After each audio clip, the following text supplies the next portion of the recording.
Olá, sétimo ano, essa é a nossa videoaula número 7 de História e hoje nós vamos estudar o capítulo 3 do nosso livro com o título de As Grandes Navegações, também chamado de Expansionismo Marítimo do século XV e XVI, tá certo?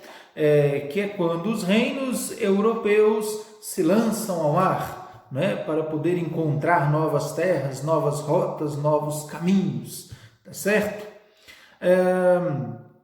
Então, o que nós temos como pano de fundo das grandes navegações? O comércio com o Oriente.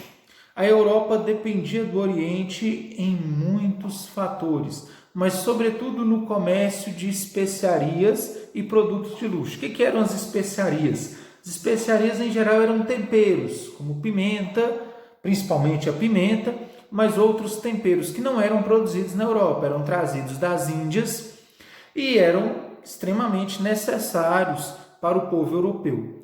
A gente lembra lá que naquele tempo não existia geladeira, né? Então os europeus dependiam desses temperos para poder conservar os alimentos, tá certo? Então dependiam muito do comércio com as Índias, do comércio com os Orientes. E havia nesse período um monopólio das cidades de Gênova e Veneza no comércio dessas especiarias. Nós vimos lá, quando estávamos estudando o Renascimento, a importância dessas duas cidades para o comércio. Elas ficavam lá na Península Itálica, então era um meio do caminho, mais ou menos, né, para esse comércio com o Oriente, né? Depois também havia uma outra cidade que nós estudamos no ano passado, que era muito importante para o comércio entre o Oriente e a Europa. Essa cidade é a cidade de Constantinopla. Ou seja, todos os produtos que eram vendidos na Europa, eles passavam por Constantinopla e por Gênova e Veneza. E nós lembramos que Constantinopla foi tomada pelos turco-otomanos em 1453. Isso dificultou o comércio, encareceu os produtos.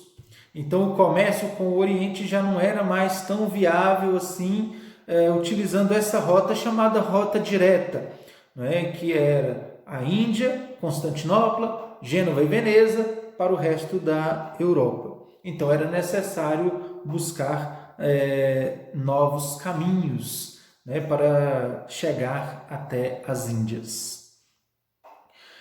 Houve aí então uma aliança entre o Estado, ou seja, entre os reis, a igreja e a burguesia, né? Os reinos passaram a buscar novas rotas para o Oriente, como eu falei. Um trajeto possível, né, seria contornar o continente africano, né, só que ninguém ainda tinha feito esse percurso, ninguém sabia o que ia encontrar além mar, né? Os europeus ainda não conheciam aquela região do mundo, então seria uma grande aventura, né? E para isso seria necessário um alto investimento para, né, construir navios, contratar tripulantes, né, tudo aquilo que era necessário para a viagem. Então isso demandava dinheiro. Então neste momento se unem os reis, a igreja e os burgueses, investiram tudo, né, para poder descobrir essas novas rotas. Tem uma pequena atividade aí na página 32 que eu quero que vocês façam. Por que os reis estavam interessados nisso? Por que os burgueses estavam interessados nisso? E por que a igreja estava interessada nisso? Qual que era, né, a importância de cada um? Então vocês vão completar o quadro aí na página 32. Façam isso, tira a foto e manda para mim, ok? Muito bem. Nesse processo houve um pioneirismo português, ou seja, foi Portugal o primeiro reino europeu a se lançar no mar para buscar esta nova rota para o comércio com as Índias. Mas por que foi Portugal que começou? É importante a gente ter essas informações muito bem gravadas. Foi Portugal que começou porque ele foi o primeiro reino europeu a se unificar politicamente e territorialmente. Os outros reinos, eles eram divididos em diversos pequenos reinos, outros estavam em conflitos, tinham outros interesses. Portugal não. Portugal se unificou. Foi um país que se unificou primeiro que os outros reinos europeus. Por causa da sua localização geográfica, se você lembra lá no mapa da Europa, eu vou colocar um aqui para vocês verem, né? Portugal, ele estava no mar, né? A frente dele já era virada para o mar. Então isso dava a ele uma localização geográfica privilegiada para se lançar mar adentro, tá certo? Depois, o rei Dom Henrique, que era rei de Portugal, né, ele era um grande entusiasta da navegação, né, ele se interessava muito por navegação, então por isso ele investiu muito nisso, criando a chamada Escola de Sagres. Sagres é uma cidade, né, portuária, ou seja, uma cidade da litoral de Portugal, né? Lá ele criou essa escola de navegação, onde formou tripulantes em diversas áreas, né, que pudessem navegar, né? Então, construir navios e navegar. Então, uma escola de navegação que tratava de todos esses temas. Então, por causa disso, Portugal foi o primeiro país, né, o primeiro reino a se lançar no mar. Agora eu peço a vocês para irem comigo lá na página 34. Na página 34, vocês têm aí um mapa, tá certo? Esse mapa, vocês vão observar aí as rotas feitas, né, por Portugal. Então lá saindo de Portugal, contornando o continente africano até chegar na Índia, sendo que um desses navios que tinham a intenção de chegar na Índia acabou se afastando demais da costa da África e veio parar aqui no Brasil, né? Que era um navio comandado por quem? Pedro Álvares Cabral, tá certo?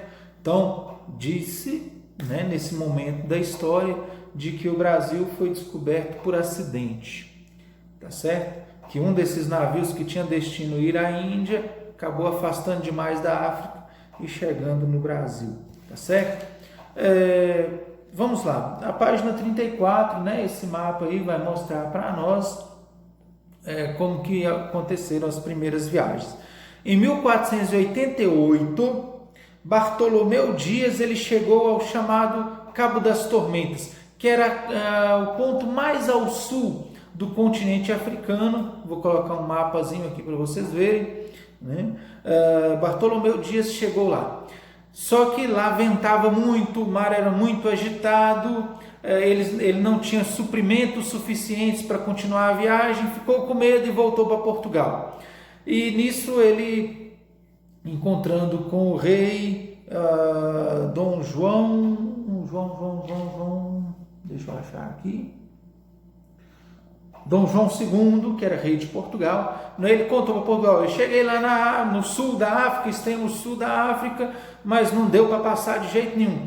Aí deu o nome de Cabo das Tormentas. Só que Dom João II falou: não, lá não chama Cabo das Tormentas não, nós vamos dar lá o nome de Cabo da Boa Esperança, porque se você chegou até lá, você pode passar por lá. Nós temos condições de seguir viagem, então vamos mandar outro navio. Então Dom João mandou outro navio e deu o nome, né, lá do Cabo das Tormentas, de Cabo da Boa Esperança. E o outro navio, 10 anos depois, saiu em 1498, liderado por Vasco da Gama. Esse conseguiu contornar a África e chegar na Índia, tá certo? Depois, em 1500, um outro navio, esse liderado pelo nosso querido Pedro Álvares Cabral, também com a intenção de contornar o continente africano, mas como eu já disse para vocês, ele foi se distanciando do litoral da África até chegar no Brasil, aqui na cidade de Porto Seguro, né, bem pertinho de nós, tá certo? Então, olha, são as primeiras grandes navegações, né? As primeiras viagens marítimas aí tomadas por Portugal até chegar na Índia e conseguir uma nova rota para o comércio de especiarias e não mais depender dos comerciantes de Gênova, Veneza e de Constantinopla. Até a nossa próxima videoaula.